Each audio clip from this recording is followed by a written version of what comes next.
आप लोगों का फिर से मैं एक बार हमारे Sujit Jha channel Facebook page पर आप लोग का स्वागत है। आज हम आप लोगों को इंग्लिश में टेंस के बारे में कुछ पढ़ा रहे हैं। बढ़िया से समझिए, जो भी समझ में नहीं आएगा बोलिएगा, ठीक है। देखिए, सबसे पहले विद्यार्थी को आप लोग को ये जानना है कि ये टेंस जो होते हैं, टेंस क्या है। आप लोग बता सकते हैं टेंस क्या है? नहीं जानते हैं? टेंस का को हम लोग हिंदी में बोलते हैं काल। क्या बोलते हैं हिंदी में?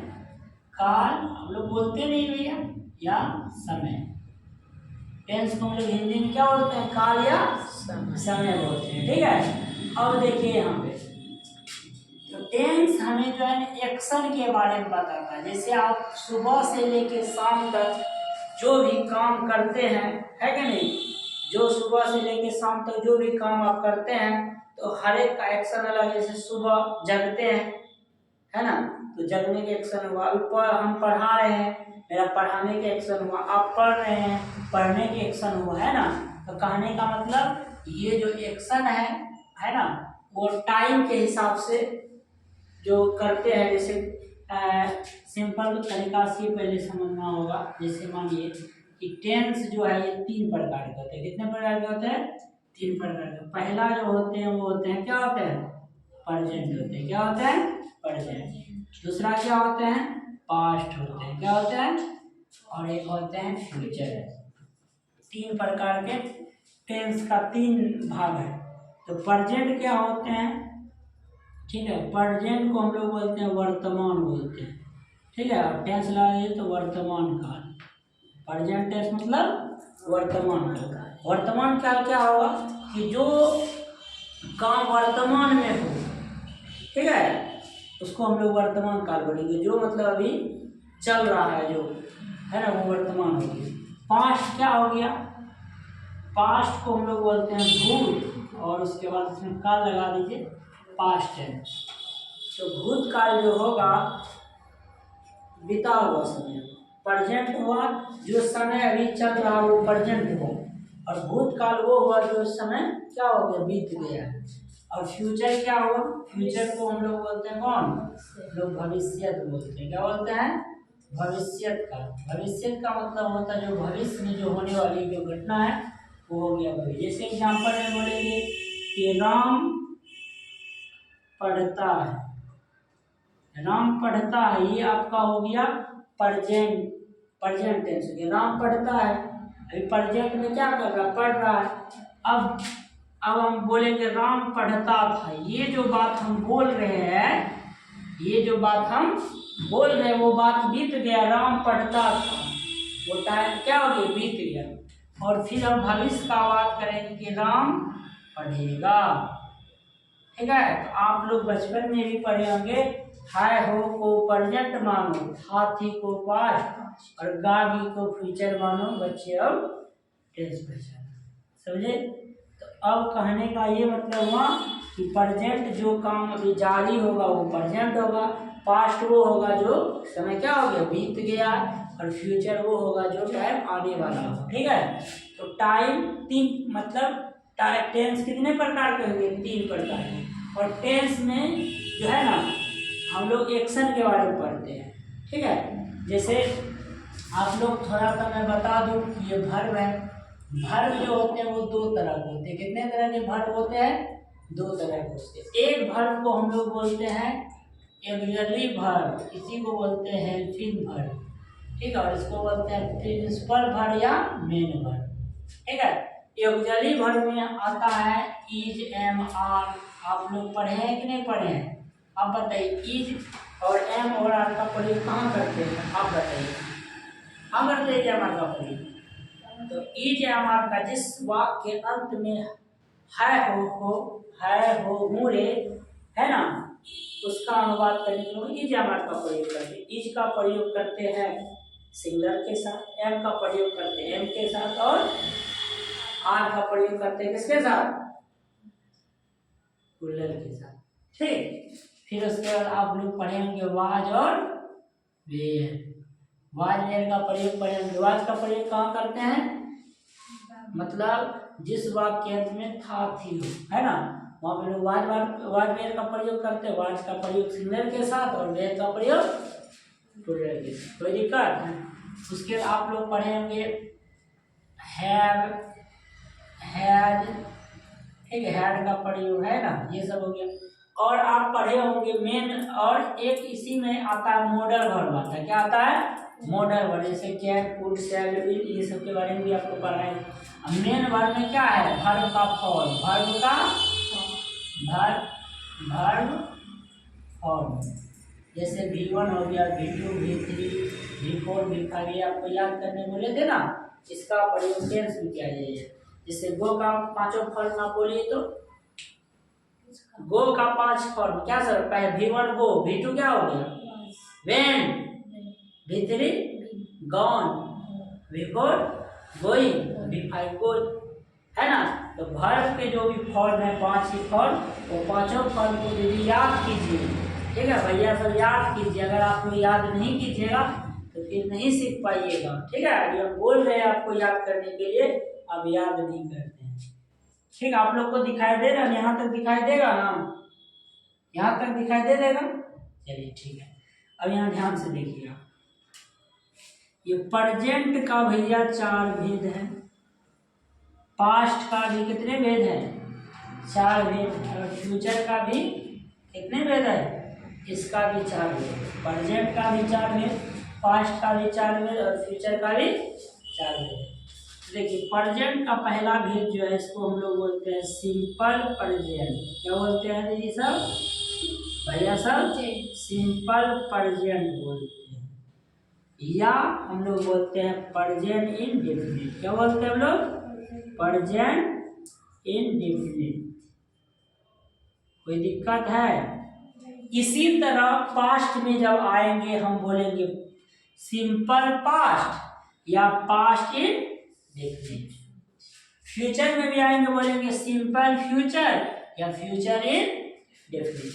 एक बार फिर से बोलिए तो, सिंपल प्रेजेंट, प्रेजेंट इंडेफिनिट, फिर सिंपल पास्ट, पास्ट इंडेफिनिट, फिर सिंपल फ्यूचर, और उसके बाद फ्यूचर इंडेफिनिट। कहीं दिक्कत है? उसके बाद ध्यान से देखिए फिर क्या होता है, प्रेजेंट इम्परफेक्ट, प्रेजेंट इम्परफेक्ट, दूसरा नाम है प्रेजेंट कॉन्टिन्यूअस, प्रेजेंट कॉन्टिन्यूअस, मतलब प्रेजेंट इम्परफेक्ट, प्रेजेंट कॉन्टिन्यूअस। फिर यहाँ क्या होगा? Past imperfect, past continuous, future imperfect, future continuous. फिर क्या होगा बताइए? फिर प्रेजेंट परफेक्ट, इसमें एक ही है ना, प्रेजेंट परफेक्ट। फिर क्या होगा? प्रेजेंट परफेक्ट और पास्ट परफेक्ट और फ्यूचर परफेक्ट। कोई दिक्कत है क्या? अब फिर देखिए, फिर चौथा का नाम क्या है? Present perfect continuous, present perfect continuous, past perfect, future perfect. चलिए अब हम लोग 12 को एक बार रिवाइज करते हैं। टेंस कितने? 3। कौन कौन? Present tense, past tense, future tense. कोई दिक्कत? अब प्रेजेंट कितने? 4। कौन कौन? प्रेजेंट इंडेफिनिट या सिंपल प्रेजेंट, क्या? उसके बाद पास्ट, उसके बाद प्रेजेंट इम्परफेक्ट या प्रेजेंट कॉन्टिन्यूअस, यही ना। उसके बाद क्या? प्रेजेंट परफेक्ट और फिर प्रेजेंट परफेक्ट कॉन्टिन्यूअस, है कि नहीं? उसके बाद बोलिए पास्ट में क्या होगा? सिंपल पास्ट या पास्ट इंडेफिनिट। फिर क्या होगा? पास्ट इम्परफेक्ट या पास्ट कॉन्टिन्यूअस, फिर पास्ट परफेक्ट और फिर पास्ट परफेक्ट कॉन्टिन्यूअस। फिर फ्यूचर में आएंगे सिंपल फ्यूचर या फ्यूचर इंडेफिनिट। कोई दिक्कत? फिर क्या होगा? फ्यूचर इम्परफेक्ट या फ्यूचर क्या हो जाएगा बताइए, फ्यूचर कॉन्टिन्यूअस। क्या होगा, फ्यूचर परफेक्ट और फ्यूचर परफेक्ट कॉन्टिन्यूअस। इसी टाइप से कितना टेंस हो गया टोटल, 12 हो गया ना। 4 4 8 4 12, यही 12 के बारे में हमको पढ़ना है। 12 के बारे में क्या करना है, पढ़ना। इसको एक बार मिटाऊं, मिटा देता हूं। अब एक बात बताइए, एक चीज आप देखिए, समझिए ध्यान से।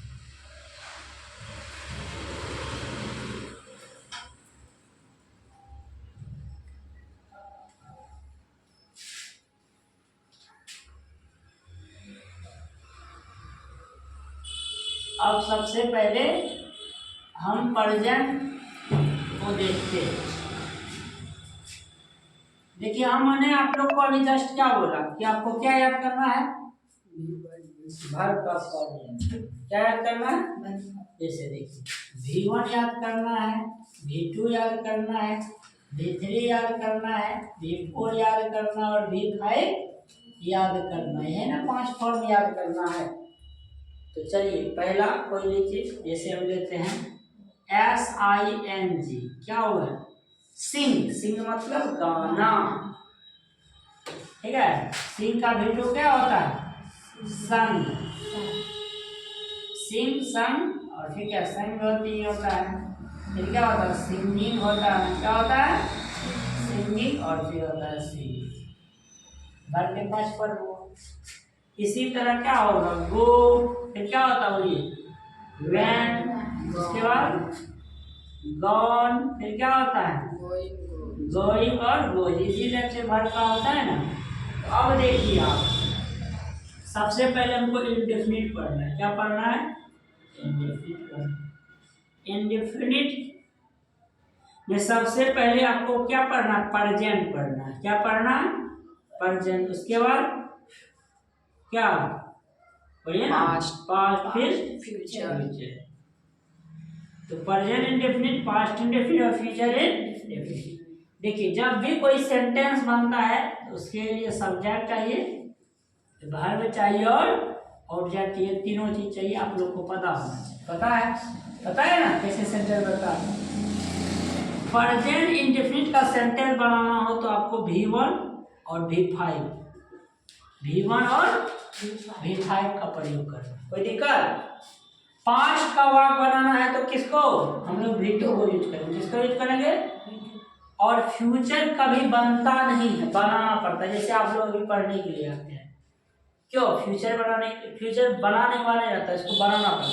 फ्यूचर बनाने के लिए हम लोग शैल का प्रयोग करेंगे। किसका प्रयोग करेंगे, शैल या विल, और उसके बाद V1 लगा देंगे। अब देखिए हमको वाक्य बनाना था। हम देखिए हम लिखेंगे आई सिंग मतलब क्या हुआ, मैं गाता हूँ।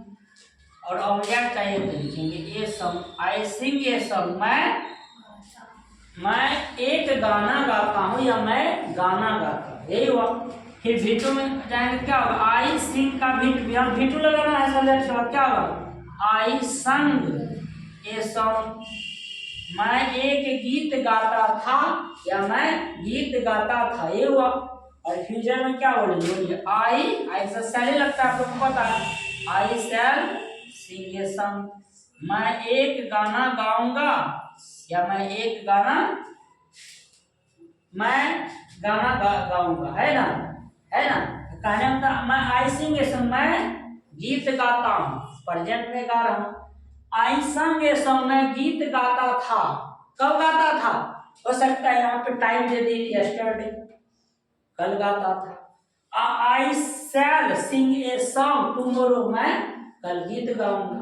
तो इसी टाइप से क्या हुआ, इंडेफिनिट को इसी टाइप से हम लोग को क्या करना पड़ता है, कंप्लीट करना। अब मान के चलिए हिंदी में अगर जानना चाहते हैं कि इसको कैसे पहचानेंगे, तो आपको पता होना चाहिए प्रेजेंट को पहचानने के लिए हिंदी में आपको ता था, ती थी, ते नहीं, था थी नहीं है, ये तो पास्ट का हम लिखने लगे। ता है, ती है, ते है ना, ता हूँ, ती हूँ, ते हो, ये सब लगा है। जैसे हिंदी से आप पकड़ लीजिए, मैं पढ़ता हूँ, मैं जाता हूँ, मैं खाता हूँ, इसी टाइप से एक्सरसाइज बनाते ही होंगे, वही चल रहा था। और इसमें जाएंगे क्या होगा, पास्ट में ता था, उसके बाद टी थी, उसके बाद ते थे, या आ ई और ए, ये भी लगा देंगे। जैसे वह पढ़ता था, है ना, और फ्यूचर में क्या लगाना है, गा देगी, अर्थात उगा, है ना, उगी, उगे, एगा, कोई दिक्कत, एगी, ये सब लास्ट में लगा रहेगा। हिंदी में तो तुम समझ जाएगी फ्यूचर। ये हिंदी को पकड़ से कुछ नहीं होगा। आपको इंग्लिश सीखना है तो आपको इंग्लिश को ही लेके चलना है, ठीक है। तो आप लोग के लिए आप लोग को करना क्या है, कल 20 ठो कम से कम वर्ब फॉर्म लिख के और याद करके आना है। फिर इससे आगे आपको कल इस पर ट्रांसलेशन चलेगा। क्या चलेगा, ट्रांसलेशन। Thank you.